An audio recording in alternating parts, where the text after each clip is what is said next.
খারাও না, কই যাইতেছো? দেখুন আমি অফিসে যাচ্ছি, আমার অলরেডি লেট হয়ে যাবে। রে বাবা, অফিসে করো নাকি? আমি তো মনে করছিলাম ছাত্রী মনে হয়। বাহ, ইন্ডিপেন্ডেন্ট লেডি, বিশাল ব্যাপার।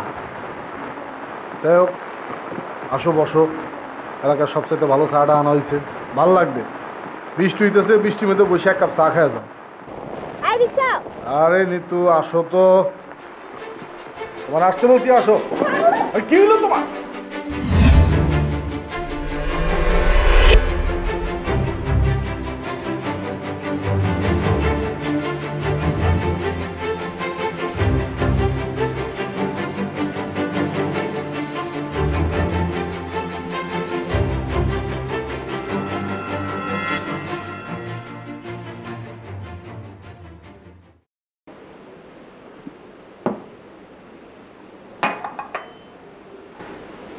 হসপিটালে ডাক্তারকে মিথ্যে বললে কেন?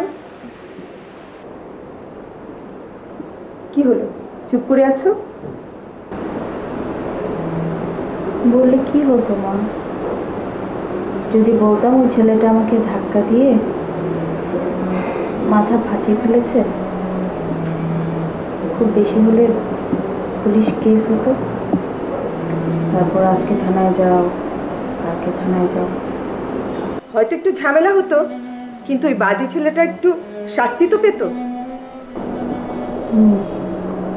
তারপরে খুব বেশি হলে হয়তো বা কয়েকদিন থানা হাজতে থাকতো, অথবা কয়েক মাসের জেল।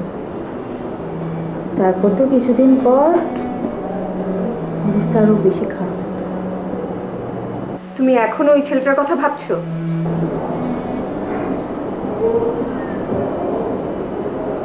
মা, একটা চিন্তা করে দেখো, ওই ছেলেটার নিশ্চয়ই এমন কোনো ট্রমা বা কষ্ট আছে, অথবা প্রচন্ড রাগ কারো প্রতি, যার জন্য আমি বলছি। আর সেই রাগ আর কষ্ট সে অন্যের উপরে অত্যাচার করে বের করছে, তাই তো? কিন্তু তাই,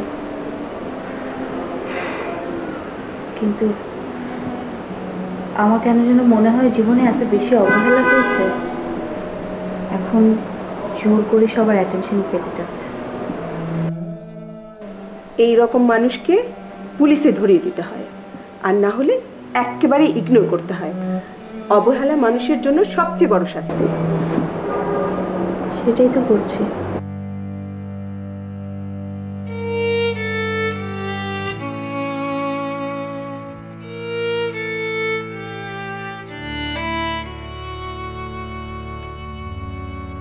কষ্ট হচ্ছে মা? আহা, ঘুমাও মা, ঘুমাও। আসলে কি করি, ঘুমাও। আমার এত লক্ষ্মী মেয়েটা কষ্ট পাচ্ছে শুধু শুধু।